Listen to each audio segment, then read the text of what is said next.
Everybody, this is Larsen. Welcome to Financial Investing Radio. I have yet again been amazed at the opportunity that's come in front of me today. This is a chance that I get to speak with Michael. Oh gosh, I'm going to say it wrong again.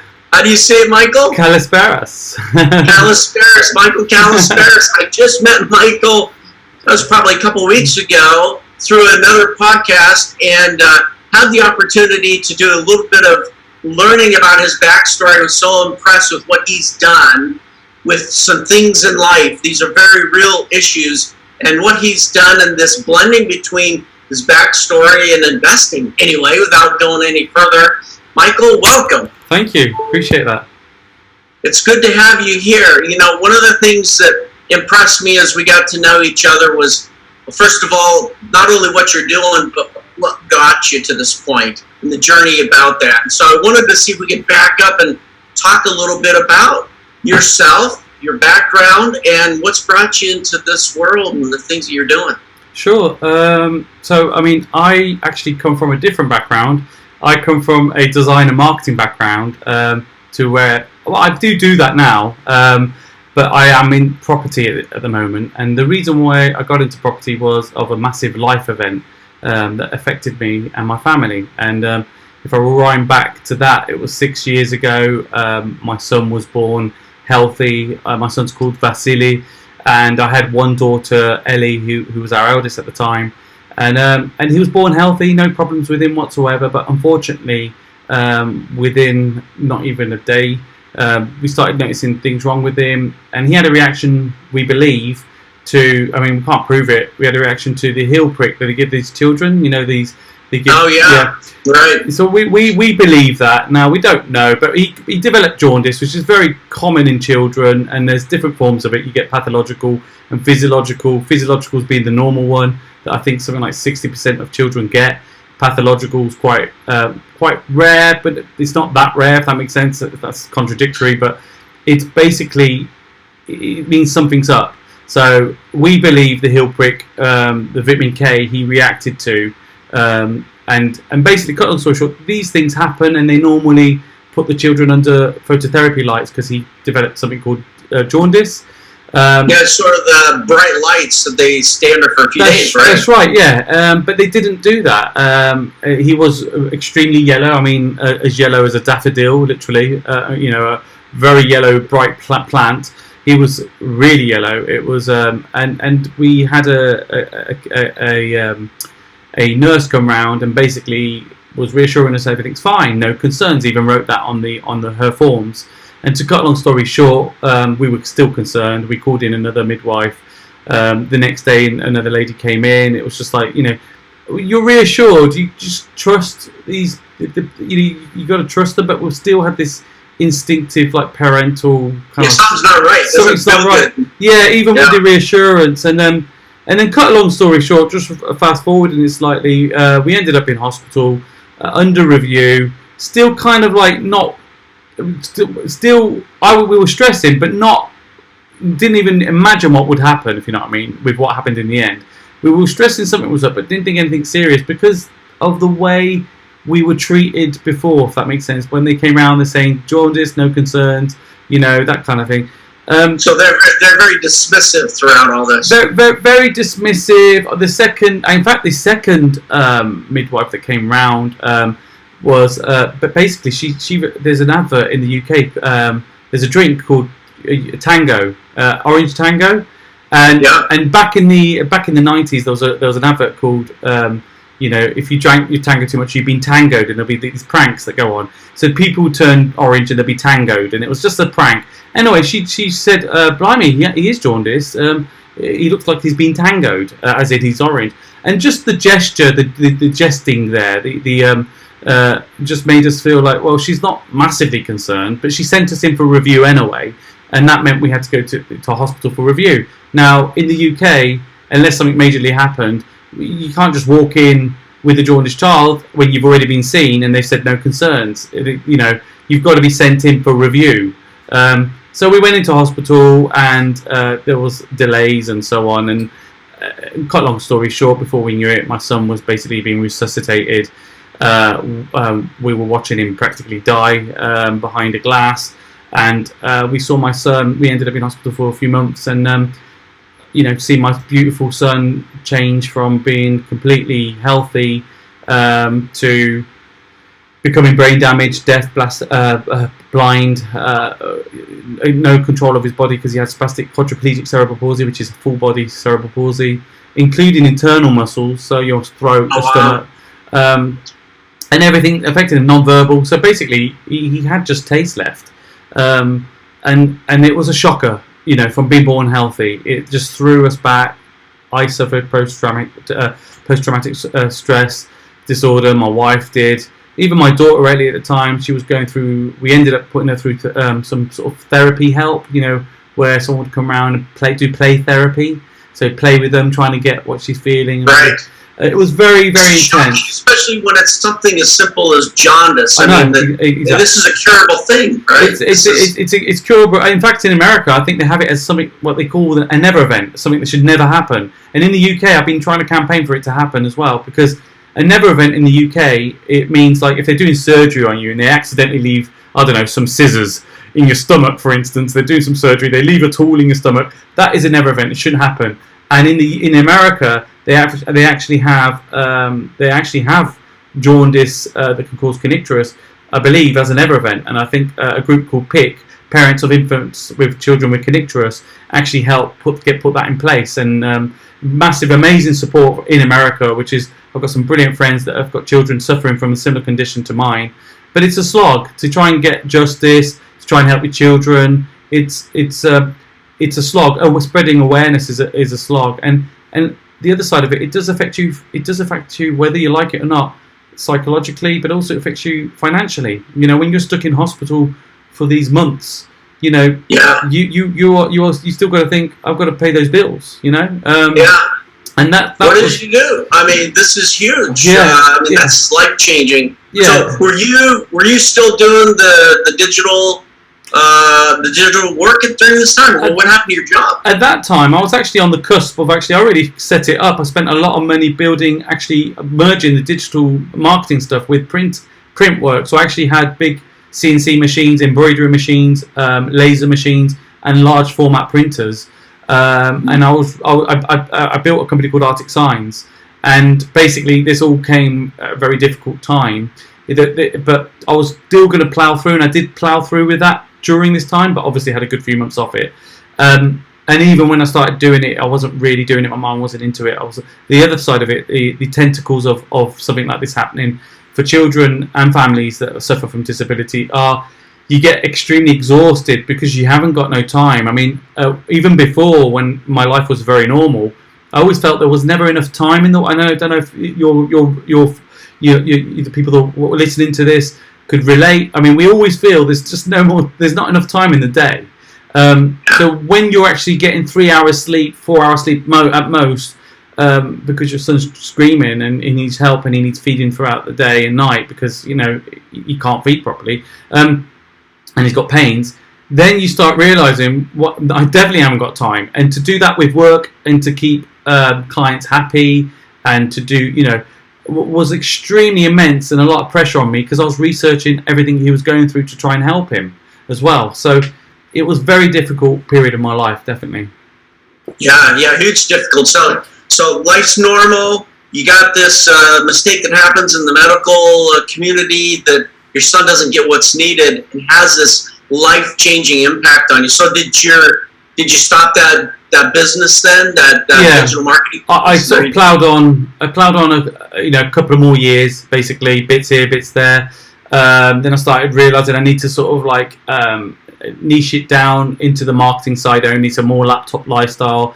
So I still do that. I've got a company called Effusive Marketing, and I still do that. I love marketing. It's what I've been trained in all my life in terms of design marketing. I used to work for the BBC in London, doing websites for them. So I was doing all the websites for them. I was at the university. I studied multimedia design, so it's very broad spectrum of skills. So 3D graphics, video editing, marketing, design, that kind of thing. Very broad. And then I got headhunted when we did an exhibition for the university in London and then someone from the BBC, the head of design and marketing, well, it's actually head of the design department, basically asked me to work with them. So I ended up working straight from university with the BBC, which was, you know, a massive honour for me. But, you know, after a few years, my creative juices were just flowing too bloody strongly. I realised myself that the BBC's a fantastic place, but to me, I felt it was very institutionalised. You know, there's very much, when you're a designer and a creative and a typical entrepreneur, to go by guidelines and the same thing is very, very difficult. You know, this is how the website should look and be, you know, you can change, you can really try and be disruptive, but ultimately, you know, it goes through a few more layers before, you know, someone even makes that decision. And generally, they like to keep it as it was. Can you say round peg and square hole, right? Exactly that. And for me, I really didn't, you know, kind of like enjoy that side of it. But I had some amazing friends. You know, it's a shame I left. I could have stayed there a lot longer, but you know, that was enough for me. So I ended up literally going back home to a city called Worcester, which is a bit more countrified. We're not far from Birmingham City, but it's a bit more in the sticks. And actually, just helped out. My parents got like a restaurant, helped them out with that, and obviously got into my design and marketing, more my own thing, and then set up Arctic Signs and so on. And then this terrible situation happened with my son, which was I could never imagine happening. And so you needed to figure out a way to provide while still being able to, well, take care of your son, right? And have some semblance of a sustainable lifestyle. That's exactly it. I mean, I think you probably know yourself with the industry you come from. It's very difficult to actually. There's a lot of spammy stuff out there. There's stuff that doesn't work. There's a lot of people claim certain things that work that don't work, and we see it all the time. And it's very easy when you've got a big reason why to fall for certain things that aren't quite right for you. You know, for me, there was a big fear of trying to start afresh. You know, do something new, or what shall I do? You know, or do I crack on with what I'm doing but niche down and so on? And in the end, cut long story short, I was thinking about this in the hospital, but I never actually took action on it because I couldn't. I was in a different mindset at that time because I was obviously thinking of my son, but I knew. But everything I read up on in the past, I mean, you know, the Rich Dad, Poor Dad, and so on. All these books, all these things I've always been into. I always knew property was somewhat safe, you know, over a long period, you know, and so I kind of started looking more into property, and I found a local networking event run by a guy that's probably the equivalent to Grant Cardone in America. In the UK, his name's Simon Zucci, really nice guy, and I attended one of his courses, and cut long story short, within 10 months of doing his course, I found financial freedom through property investment. Amazing. It was difficult. So how long have you been doing that then? So I mean, I've been in property realistically only 2 years in theory. So within the 10 months, we got all the projects I needed to get to my financial freedom, and they were secured. And then one of the projects at the minute is just coming through to an end because it was a bigger project. It's commercial to residential development. And these things take longer. We had contamination issues and all sorts of things that slowed it down, and builders. And the reality is, in the end, you know, the long-term goal is to keep the compound effect going. You know, I've never been, although I've done well in a short period of time, and even before actually, I did well anyway before. But obviously, this pulled the full brakes on my whole career and threw me spiraling into massive, you know, financial depression as well as emotional depression, exactly. And obviously, I had to think, what else can I do that would work? And for me, I truly believe in multiple streams of income. And there's another great guy called Rob Moore in the UK, in property as well, but he does multiple stuff, multiple streams of income. And what he's taught as well is amazing. He teaches different forms that you could go ahead, and he shows people on podcasts. He might show Amazon courses. There's all sorts of things. But I like the idea that this guy had this training set up, and they're genuine people. They're not, I'm not here to plug them. But the nice thing is they were there, and I knew people that had done stuff off them and done well. And so I kind of wanted to create my own safety net, and for me, I needed to do something that was right for me. So I invested my own money from my property into a first development, and then I got crowdfunding and so on. But the reality. What was the period of time, Michael? So from the time that you discovered that your son has this life-changing impact, not only his life but certainly your life and your wife's life, everyone around you. From that period of time to when you felt like you had established a financial sort of backdrop or ability to be free, how long of a period of time was that? Okay, well, the first 3 years was totally thrown out the window. So when my son was made disabled in 2012, my life was like literally thrown off for 3 years. It was just a bit of a miracle how we were just still plodding through, if I'll be honest with you. So 3 years were like just written off there. So I would say literally from 2015, realistically 2016, I started to get my act together and started coming out of the depression as well. Started realizing, because I know when suffers from depression, a lot of the time they don't know they've got depression. They just like can't get out of bed, or they're thinking very negative thoughts constantly and so on. And I was constantly trying to be extremely positive and helpful to the family that were going through their own form of depression and so on. So I wasn't even looking at support. Yeah, I wasn't even looking at my own. And actually, the only time when I started looking at my own was when someone crashed into the side of my car.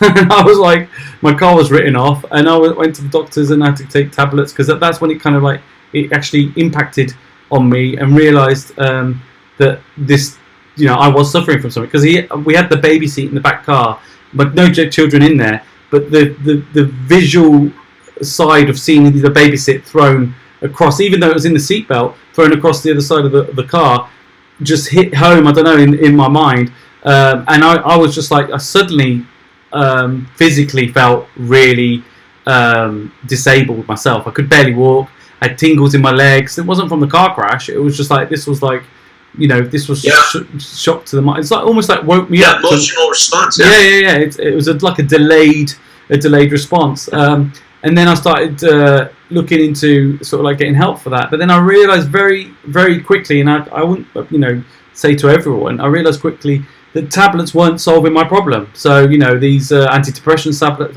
in fact, they made me feel very alien, very numb, and not with it. And the truth is, in the end, you've got to claw yourself back. And I've written a book called My Little Spartan, and it's about, and I call my son My Little Spartan, and it's about finding that strength deep within. I think we've all got it.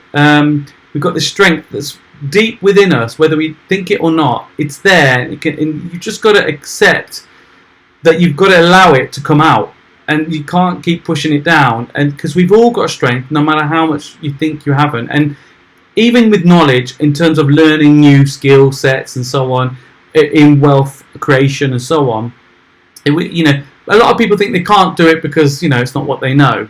But actually, I totally disagree. I think everyone's able at anything. I mean, I'm severely dyslexic, and if I could do some of the stuff that I've done, even write a book, then at the end of the day, lots of other people can. And I think. Did you ever think you're going to write a book? No. I mean, the book was kind of like I wasn't even thinking of it like a book. It was. I've never written before. I'm really crap at diarising or anything. But for me, it was just like about a year into my son, I just started writing stuff about the situation with my son.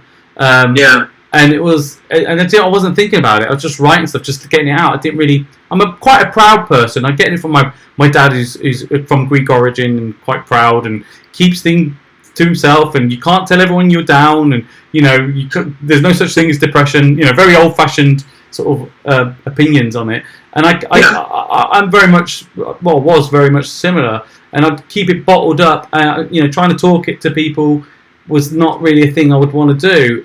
And then, once I started realising that was actually a benefit that was helping me, I started trying to talk more about it, trying to get it out there more. But I started off with writing first, so that was the stage of getting. So that was a manner of expression, a way to help you sort of get it out, communicate. Exactly. And I mean, I truly believe that.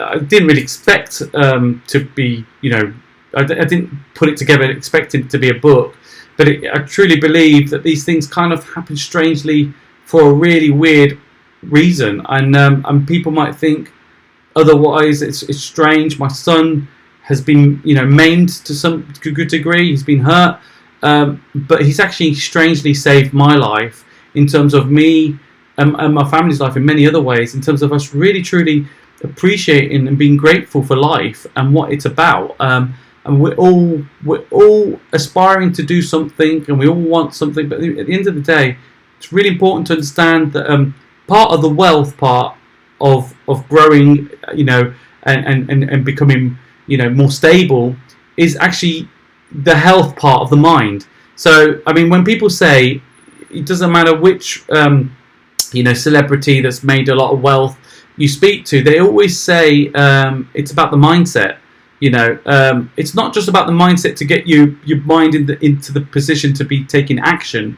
It's the mindset of actually being clear of mind, clear of what you wanted, and almost not being too wanting. So the best way to describe it is, when you really want a girlfriend when you were like 15 years of age, and you can never get the bloody girlfriend when you're 15 years old. You really, really want something, it doesn't come. But when you give in and you just start doing the best you can do, just be the best person you can, the person comes, and a girlfriend that's perfect for you will turn up. And it's a bit like that comes in your life. Yeah. And so it's about getting some action, right? About making some movement, doing some progress. Yeah, right? I truly believe wealth and success comes with momentum. And the momentum doesn't mean you shouldn't think about it too much. You shouldn't be like wanting too much. You just got to just do in increments, and those increments will compound. And before you know it, all those, for instance, it translates. Yeah, they're like the leads that I've been sort of like creating. They all come through and follow up and all this kind of thing.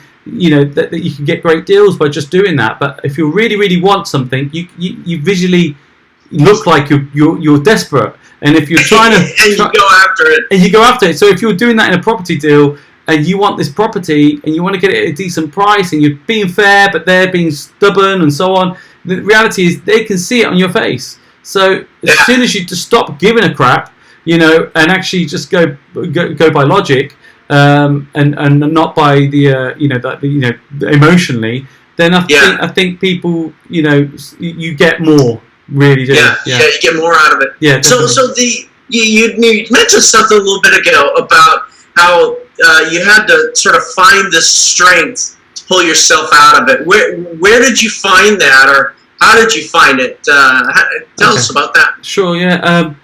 To be honest with you, there's always been a massive, huge guilt as a parent, as a father to my son that, it's just that I couldn't save him. Because we knew something was wrong with him, and it's so difficult to sort of accept that I couldn't save him. You wonder whether an hour earlier, or whether you just told them to piss off the first time. Why would you be so rude to someone when he's just got jaundice? We all know jaundice is very common, but there are things there that you just really regret. And I promised my son that I promised him, and he understands me. If you know my son, even though he's so locked in many ways, he understands me. And I'll tell you a bit more about his miraculous improvements as well. But he's still severely disabled.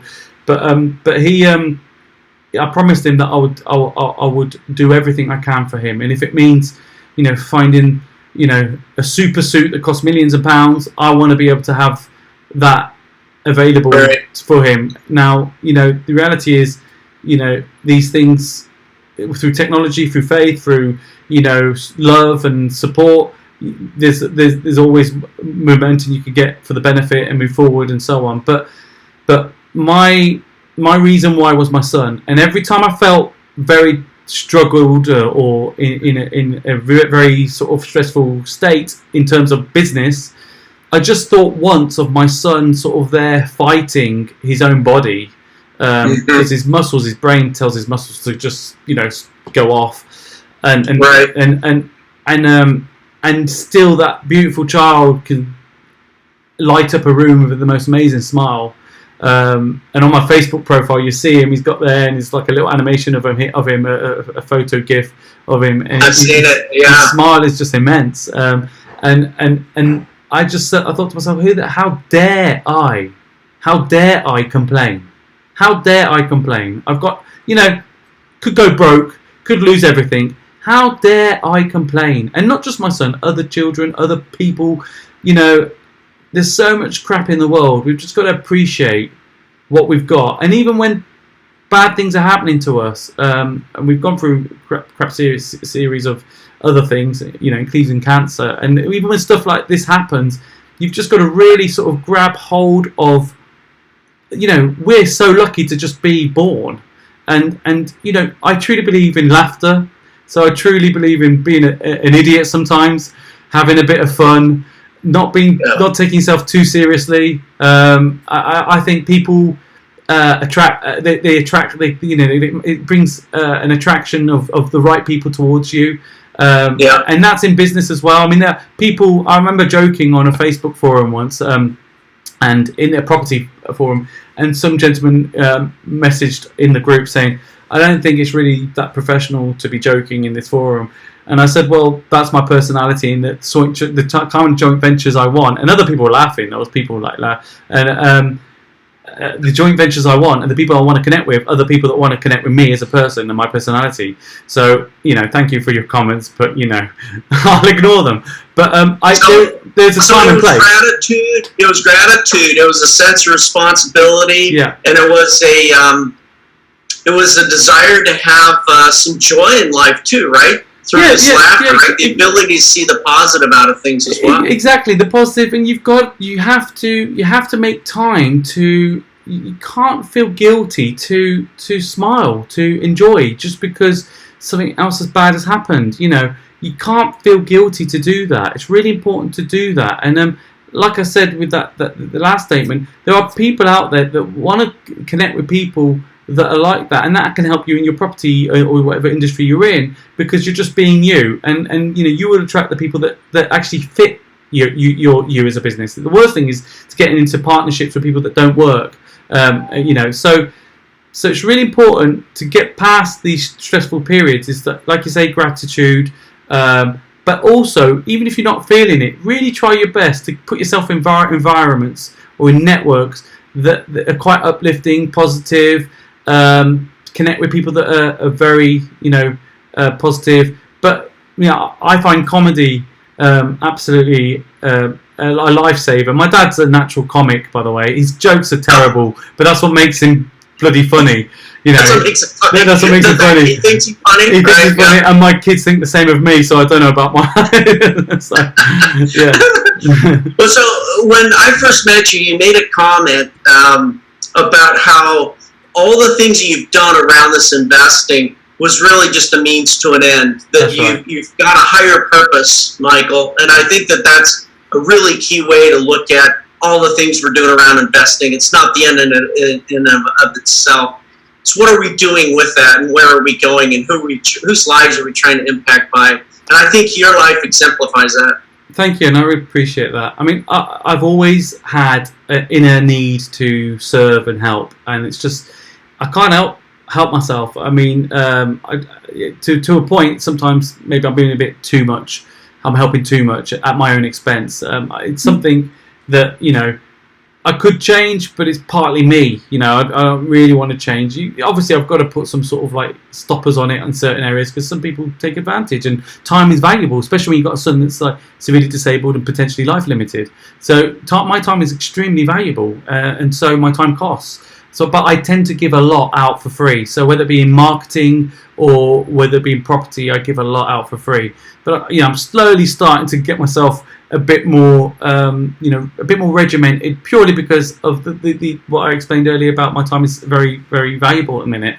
But I would say for me, I truly believe my true purpose is to actually help people, get them to understand that no matter how much pain they're going through, no matter how difficult it may be on their entrepreneurial journey, or if they're starting on an entrepreneurial journey, that actually it is possible, and you don't have to have the the millions and millions and millions that everyone's sort of like trying to aspire to, 10x this and all this kind of stuff. It's fantastic, and I get the concept of it. It's really great. I mean, I spoke to Grant Cardone in an interview. Really? Well, a friend of mine had this app, and they'll talk. He had him on the interview, and I had face-to-face questions with him, and I truly respect the guy massively. But I think I truly believe you've got to be in the right frame of mind before you start 10xing things, if you know what I mean. I think if you do it too soon, actually you can 10x yourself to the grave, literally. The other way. Yeah, right. and I think the danger in a lot of this stuff is that it's beneficial to a lot of people, but the unspoken truths are there are some dangers in that. Now we have to take risks to get anywhere. We're all doing it. I'm doing it. Everyone's doing it. But it's very easy to sort of fall into that trap of feeling the need to follow a certain route. If it's not for you, you need to really evaluate yourself, know truly what you're about and how far you could go, and then obviously whatever that is, push it up a little bit. Get comfortable first, then push it again, then get comfortable again, and then before you know it, you look back and you've 10x'd it anyway. But you've got to do it. You don't feel the pressure is the point. Do it in what you feel is comfortable, but you need to get a little bit uncomfortable. It's the only way you can grow. So if I was to recast this, Michael, I think what I've heard you tell us is your journey has been a challenge was thrust upon you, right? Yeah. Not necessarily by anything that you've done wrong, but maybe some other people actually, right? If I can be so bold. Yeah. And so this challenge comes into your life unexpected, and you dealt with for several years the emotional and financial implications of that, and it really took you down. But you found a desire for gratitude. You found the desire to still be able to make a difference in the life of your family and even in the lives of others. And you found comedy was an important aspect. And so you pulled yourself up and you figured, you said, I have to find another way to provide. And in the course of doing that, you start working at it, and then you find a mentor. And in this case, it's Grant Cardone, which, by the way, I like his name. Something about that Grant name. I'm not sure what it is. Yeah, absolutely. Even your son. I follow what your son does. Stephen, in terms of the Stephen, yeah. What he did with he was running the 2 Comma Club for Russell Brunson, wasn't he? And even your son is a mentor without even realizing it. Do you know what I mean? Because people like myself, when we go through these situations, I mean, it's great to tap into these avenues where people are giving a lot of value out there. There's a lot of free value out there. I know we've got to sign up and pay into certain things, but there is actually a lot of free value out there if we look hard enough. Some of it's not great, and some of it's really great. But I mean, the people like your son's a perfect example where it's fantastic. And I think the reality is that people need to sort of like really just not put too much pressure on themselves. They need to grow. They need to get a little bit uncomfortable, right? The ones that are really ballsy will get really uncomfortable. Some of them will get lucky, and some of them will smash hard down and not make it. But the reality is, if you've got the guts to do that, do great, fair enough. But for me personally, I'm a bit of a pussy. Sorry. I personally took risks. I mean, people say I wouldn't. I mean, my friend was saying I've got balls of steel with my current projects, but for me, I personally felt I wasn't going as big as I would have gone if I didn't have a family, if you know what I mean. Yeah. So right. part of my holdback is because of that. But I think you have to be that way to feel comfortable. If you go in and you take too many risks, that will be playing on your mind. If it's too far up, it'll be playing on your mind. So you won't be able to focus going into that. Think clear. Yeah. You won't be able to think clear. So I do genuinely believe you need to take some risks, I think that's I think every entrepreneur will tell you that. But go with what's comfortable with you, and that's the best advice I could say. Because I have seen in terms of like the self-destructive behaviour that I've observed, it's been that's been probably the biggest self-destructive behaviour I've seen, where people get really too het up, and their desire and the want is so intense that they're not even thinking clearly. I think you've got to have almost two sort of two heads, basically. One's got to be, the emotional one where you want the desire to get there, but you've got to have the business head of like, hang on a minute, we could do this, pull it back a bit. And that's what I would say, definitely. I mean, obviously some people get really lucky and good for them, but personally I think it's best to go that way. Yeah, you got to go at the right pace. Exactly. So I think what you shared today is, I think what Brunson calls, the journey of the two heroes, right? Right. Okay. There's been the journey where you've had you've gone through these challenges, you've had this lesson, which I hope we get to talk again, because I want to hear more about the financial part and what you did. Yeah, definitely. But the first journey here was how you got over the challenges, found a financial investing mechanism, and so there's that journey. And then there's the second journey, which is the one that most of us are really, really fascinated, and that's the internal journey, right? It's how you're different now, right? It's absolutely how you become a different person. Not that you were bad before, but you're just much more good. Oh, without doubt. In the beginning. Absolutely, and you hit the nail on the head. I used to think all this mentorship was BS. I used to truly believe. I used to see this stuff on the internet before my son was made disabled. But I would say I've had three core mentors. One I'm currently in at the moment is a guy called Nick James, and he is such a great guy. He's actually speaking on stage with Gary Vaynerchuk in Warsaw, and I went to one of his events called Expert Empires, where Grant Cardone came and spoke as well this year just gone, I'm in his mastermind group and so on, and he's been instrumental for me now, because I always think it's important to be tapped into some sort of mentorship. And for me, I've moved away from the property mentorship side of thing, and I'm moving more into sort of a whole sort of broad spectrum of how I want to move forward as me as a grower, as an entrepreneur, and as a key figure. And Nick James and his connections are fantastic. So that's why I truly believe in mentorship. And I've seen my own growth. My wife's even noticed different behaviours by me in terms of like I'm less stressed, a lot more calmer, and it's because I'm focusing on things, but I'm not being erratic. Where before I was. Yeah, I'm not being consumed by it, and that makes you erratic because you're trying to do so many different things. And don't get me wrong, as an entrepreneur, we do that. And I've got my marketing company, got my properties going on, and I'm doing that anyway.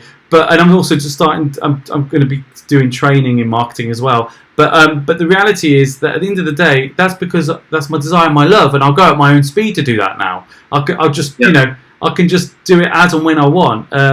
And so I think once you get to that stage, you start realizing even more the importance of life, and that really comes down to your closest around you, because what we're here for. And so I've kind of gone full circle, done the journey. You kind of pull away from family when you're taking these steps, because it takes time. When you're doing these, when you go to masterminds, when you head into property, time, money, time, money. And the family that you're trying to support takes a bit of a back seat. Strangely, ironically, what you're trying to do actually doesn't quite work in the initial periods. But once you get past it, you start seeing that time back with your family that's really important. And that's my goal. And we're getting there. So I'm at home now. That's wonderful. Yeah. Michael, I just really appreciate you being here with us today, taking the time to share us your journey. I'd like to invite you back, because I'd like to hear more about sort of the second half of this. Absolutely. Yeah, just throw me a link when you want, anytime. Yeah. Always love connecting with you, Grant. We had a really great chat last time, and I think what you're doing is brilliant as well. I think it's amazing. Your podcast, recommend anyone to connect to Grant's podcast. Absolutely amazing.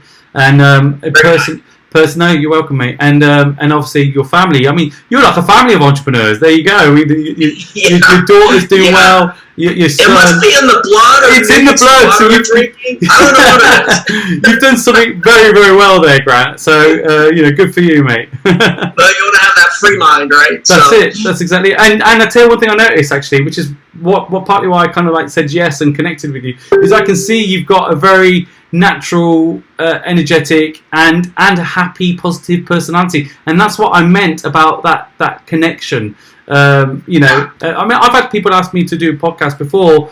Not that I'm anything special, but it's just come across so miserable. I'm like, that's right. I'd rather not. But so I think it does help. Definitely. Yeah, it's that law of attraction. Absolutely. Well, thank you so much, Michael. Again, everybody, thanks for joining. And until next time, find your mentor. Thank you. You take care.